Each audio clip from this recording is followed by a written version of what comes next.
Hey everybody!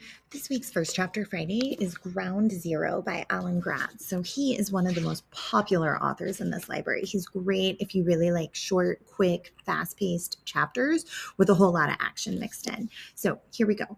Chapter 1 is narrated by Brandon, How We Survive. Brandon Chavez was in trouble. He should have been in school this morning, taking a seat by the window and sharing a new skateboarding magazine with his friends. Instead, he sat next to his dad on a crowded subway train headed from Brooklyn into Manhattan. Brandon wasn't allowed to go to school today. He was suspended. Shoom! Brandon jumped as the train burst through its underground tunnel into the full light of day for its climb to the Manhattan Bridge. It was bright, blue, clear September morning, and he squinted in the sudden sun. Beside him, his father folded up the newspaper he had been reading. Okay, Brandon, when are we going to talk about this? Brandon didn't want to talk about getting suspended. He hadn't talked during dinner all last night, or at breakfast this morning, or while he and his dad had waited for the subway. Now Brandon could feel the silence, like an invisible thing that had squeezed in between them on the seat and was pushing them apart. His dad turned to face him.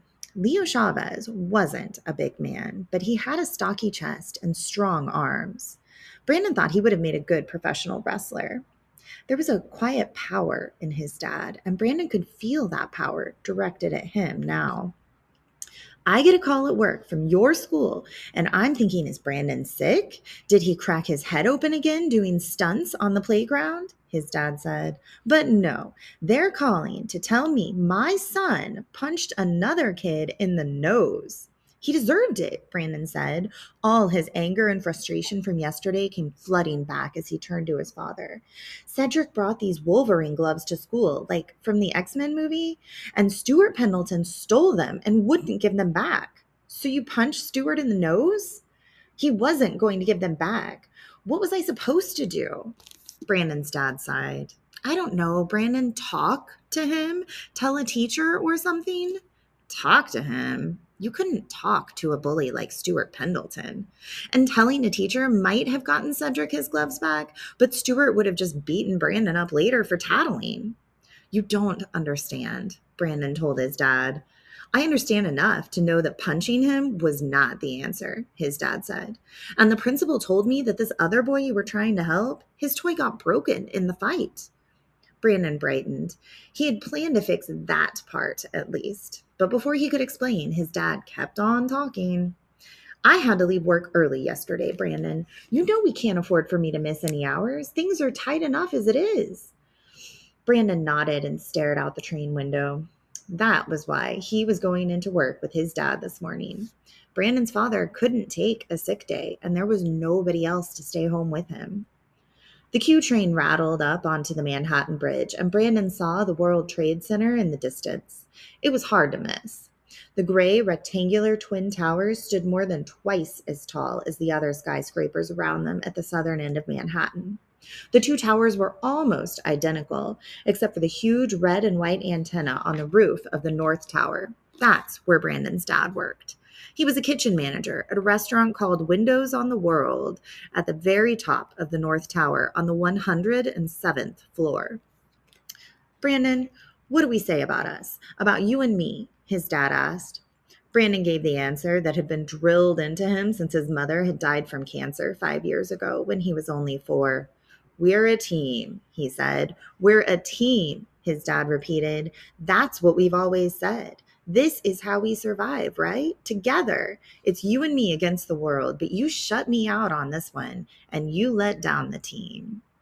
The disappointment in his father's voice was like a punch in the gut, and Brandon felt tears come to his eyes. It hurt way worse than if his dad had just been mad at him. The train went underground again, and the bright blue sky disappeared. After a quick transfer to the R train, Brandon and his dad got off at their stop. They climbed the subway stairs to the underground mall below the World Trade Center Plaza. The mall was already packed by 8:15 a.m. with long breakfast lines at Albon Pen and the coffee station. Brandon trailed along behind his dad, lost in his thought. He wished he could have a do-over. go back in time and make a different decision. But even if he could go back, what would he do differently? Stuart Pendleton deserved to get punched in the nose. I still don't think I should have been suspended, Brandon told his dad as they cut through the bustling crowd. 5 subway lines and the PATH train from New Jersey all stopped at stations below the mall, and 3 different exits led up to the Manhattan streets. So you think you just get to go around punching people you don't like? His dad asks. If they're bullies, yes, Brandon said. They turned left at the Warner Brothers store with its big statues of Daffy Duck and Bugs Bunny, but he hardly noticed them today. There are rules, Brandon, his dad said as they headed for the escalators at the far end of the mall. You punch somebody, you get suspended, no matter why you did it. Your actions have to have consequences. If they didn't, you'd be the bully. Brandon couldn't believe what he was hearing. Him, a bully? That's what a bully is, his dad said. Somebody who pushes people around and never gets in trouble for it. Brandon frowned as he and his dad got on the escalator. He wasn't the bully here. Stuart Pendleton was the bully. Brandon suddenly remembered his plan. The one for making things all right with Cedric. They hadn't passed the Sam Goody store, but Brandon knew there was one here in the mall. He closed his eyes and went through the layout in his head. Back down to the J. Crew store, then right, past the Hallmark store and the Bath & Body Works. Yes, that was where Sam Goody was, with its CDs and DVDs and toys. Toys that looked like Wolverine claws that he'd broken.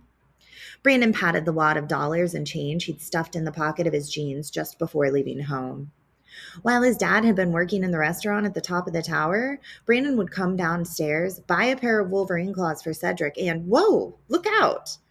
Brandon turned. A black man in a double-breasted suit with a shaved head and a beard stood behind them on the escalator, trying to juggle a briefcase, a folded-up newspaper, and a cardboard drink holder carrying 3 steaming cups of coffee.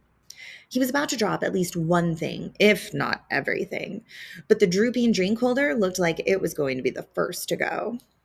Brandon caught the edge of the cardboard tray before it toppled over, and his dad quickly grabbed hold of the briefcase. Whew, thank you, the businessman said. That almost turned into a very bad day for all of us. Brandon and his dad helped the man rearrange his things, and they parted ways at the top of the escalator in the lobby of the North Tower of the World Trade Center.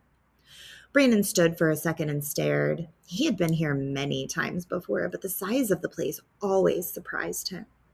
The lobby was as wide as 4 tractor trailers parked end to end, and so tall you could stack them 3 high and still not hit the ceiling. Up above, there was a wraparound mezzanine where a second floor would have been, leaving the space open and airy.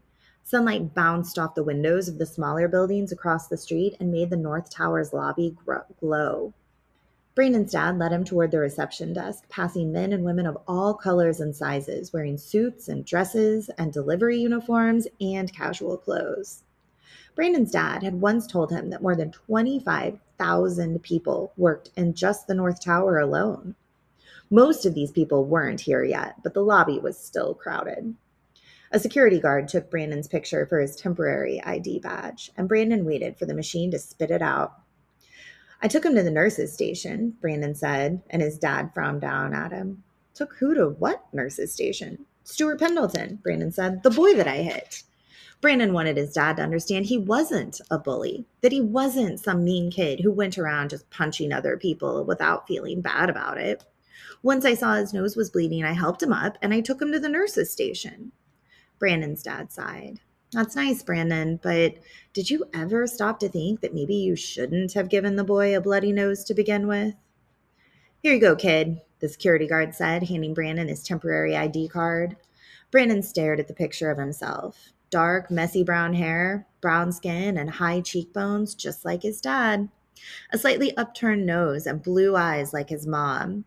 His name, Brandon Chavez, was printed beneath his picture, along with the date, September 11th. 2001. Come on, said Brandon's dad. Let's go upstairs. And that is the start of Ground Zero by Alan Gratz. So it does kind of count down throughout the day of 9/11, so you can really see the events sort of as they unfolded. Again, really great if you like quick, short, action-packed chapters.